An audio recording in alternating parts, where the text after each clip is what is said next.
Welcome to our explainer covering the weekly business news for August 10th, 2026. Today, we're taking all of this week's biggest, most critical business updates and distilling them down into one absolute core theme: how to take total control of your bottom line in what is, let's face it, a really unpredictable landscape right now. We've got a lot of shifting ground to cover, so let's just jump right in. Okay, so here's our roadmap for today. We're going to cover 1. Economy and AI cost trends. 2. Planning for higher profits. 3. The tax-free childcare scheme. 4. Cyber attack recovery steps. And finally, 5. The nuisance marketing crackdown.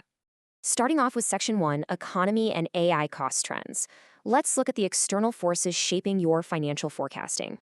First up, grab your diaries and circle October 28th, 2026. That is the newly announced budget day. Chancellor John Healey outlined this vision right alongside the upcoming Office for Budget Responsibility forecast. The government is really emphasizing that their aim here is to give businesses and families the stability they need to actually plan for the future. They're stressing a strict adherence to fiscal rules, but, we're obviously going to have to wait for the actual day to see exactly what those tax implications look like. But here's the thing. While the government is aiming for stability, the tech world is telling a completely different, highly volatile story. Now, look at this stark contrast between the straightforward, flat-fee software models we're all so used to and the highly unpredictable pricing of these new AI tools. Buying software used to be a breeze, right? You pay a fixed monthly fee based on how many users you have. Simple. But AI? AI charges are tied to what they call tokens. Basically, these are units used to measure how much information is being processed. And as AI systems get smarter, running multi-step background tasks, a single simple request from one of your employees can silently burn through a massive number of tokens. It makes trying to predict your monthly overhead incredibly tricky. And to put that into perspective, prepare yourselves for a looming risk to your budget. Goldman Sachs is forecasting a staggering 24-time increase in AI token consumption between 2026 and 2030. 24 times! That kind of explosion in usage is inevitably going to pressure AI providers to keep their shareholders happy by jacking up fees. So the challenge for you right now isn't just whether or not to adopt AI. It's figuring out how on earth you pass those wild, fluctuating costs onto your customers without totally losing your competitive edge. Which brings us nicely to Section 2, planning for higher profits. Since external costs are getting that unpredictable, your internal controls are absolutely essential right now. Okay, the crucial point is right here in the math.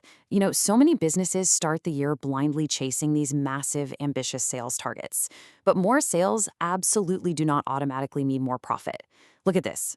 A really modest 3% increase in your gross profit margin, bringing it up to 33%, generates the exact same $330,000 return as a massive, exhausting 10% jump in total sales volume. Driving up sales volume is hard work. It takes time. It takes marketing. It drains resources. Sometimes just tweaking that margin is the much smarter play.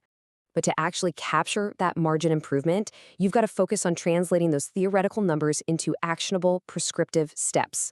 We're talking about reviewing your pricing policies, cutting out all that unnecessary discounting, negotiating better purchasing arrangements, and really enhancing your overall operational efficiency.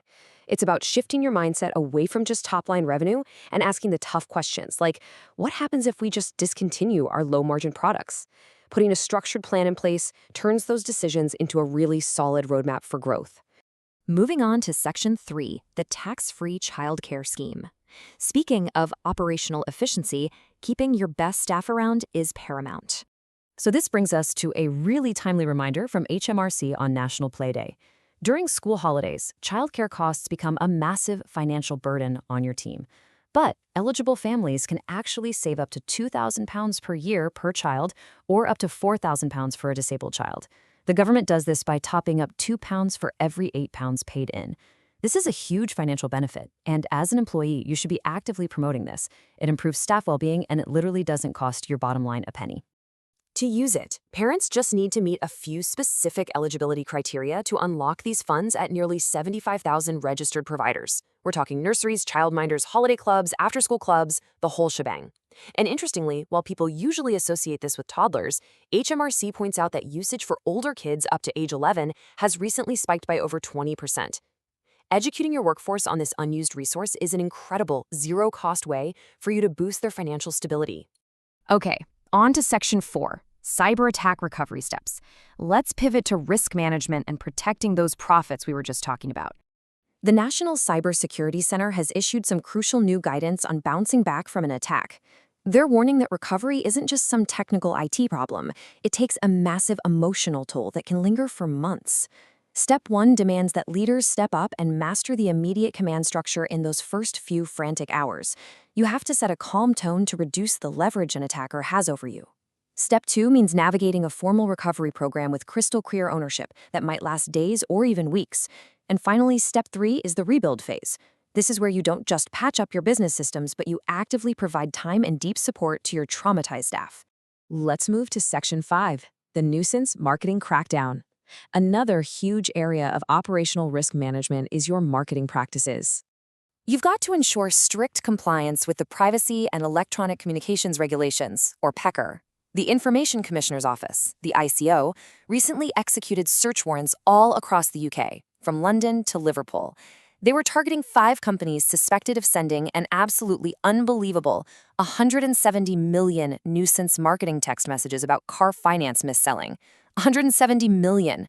This was a massive joint initiative with the Financial Conduct Authority and the Advertising Standards Authority. And it was driven by serious public frustration. We're talking over 12 million complaints since September 2025. This operation is a glaring warning sign. The ICO's head of investigations was explicitly clear on this. Businesses that violate direct electronic marketing laws are going to face severe enforcement action. They have the power to get court warrants, raid your premises, and literally seize your evidence. Laptops, mobile phones, SIM farms, you name it. The big takeaway for us? Double-check that your direct marketing is fully compliant because the regulatory hammer is coming down hard on spam.